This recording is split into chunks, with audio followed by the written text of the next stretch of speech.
Do you want to open the box? Yes, I want to open the box. Okay. Do you want to ask the question? I'll ask the question.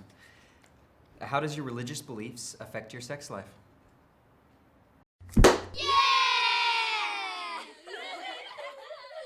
Well, I find spirituality in other people rather than, I mean, that's for me what church always was a community of people getting together. And that's what made it special. It wasn't that I was, Almighty God was watching over me and he would smite me if I did anything bad. It was really the expectations of the people that I loved and how they wanted me to act, All I did was cared about, oh my God, God is always watching. Whatever you're doing, he's always watching. He's seeing you. He's writing it down, and you're going to be punished for every single thing you did. It was very scary. I think that religion isn't a bad thing. It's just how people interpret things. Mm-hmm. The first people I got drunk with were Church people, right? Like it's weird, but it kind of in a good way was this safe place for you to do it. Yeah. Because those are the people that care about you the most. And that just kind of evolved in my sex life too. I think I was experimenting at a young age because I had those feelings. I was really horny as a 15-year-old. I think the biggest lesson I got was when my friend asked our bishop, she asked him about sex. She said, I'm thinking about having sex. And his response was very candid. He said, are you in love? And she said, I think I'm in love. And she was like, well, then you should probably have sex. And she was like, well, I shouldn't wait for marriage. I shouldn't, isn't that what the church says? And he's like, well, yeah, but I'm not going to stop you from having sex. The church isn't going to stop you from having sex. If you're in love and you care about that person and you want to, and you feel comfortable sharing that, then you should do it. A bishop said this. Yeah, swear to God. It was when she said that to me, I was like, all right, I get it, right? I get it that sex isn't a bad thing. Sex is an amazing thing that happens. You just have to be careful with who you have sex with because it's an emotional connection. And that's the most important part, at least from the religious aspect. The biggest conflict was when I was younger, the kind of what I was speaking about, the education aspect of it being kind of glossed over because of the taboo. I had a terrible pregnancy scare when I was 15.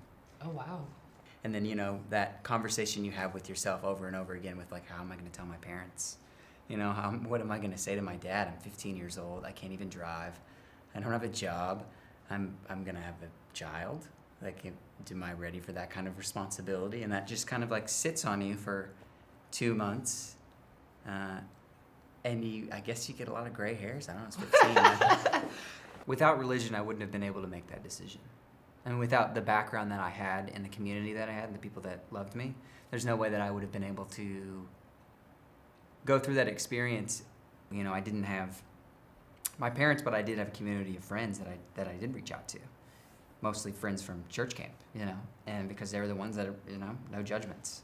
And that was the best part. I think now my relationship is not so much with religion as it is my personal relationship with the God I believe in. Religion, I should say, present this God that he sits over you with a big stick to punish you the moment you do something wrong.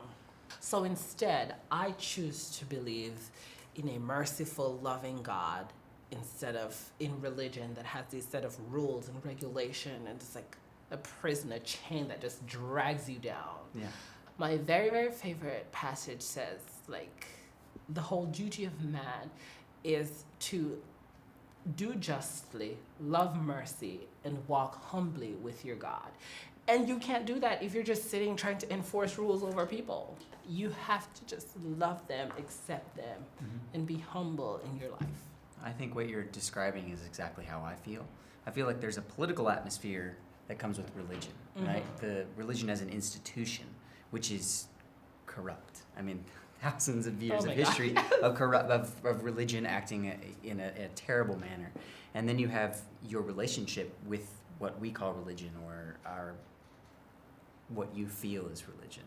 And those two sometimes get so mixed up into one another that you can't ever tell the difference.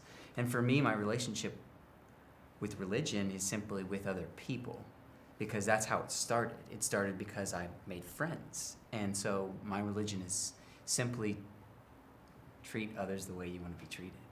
You know, find that love in the simplicity of relationships, and that God exists in that. Mm-hmm. That God isn't some figure watching.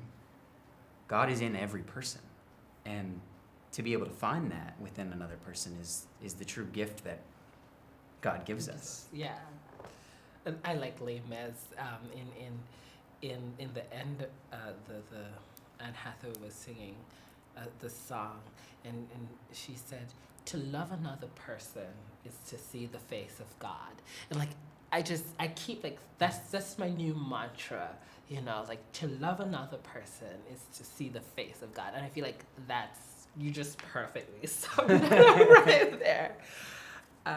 But even though a lot of places still say that they are simply that, a community for people to get together. Mm-hmm. And a lot of times that's true, and a lot of times it's not true. And you yourself have to determine whether or not it's right for you. And in some circumstances, people get bamboozled. Yeah, just love people. Just love people. We are all human beings. Just love people.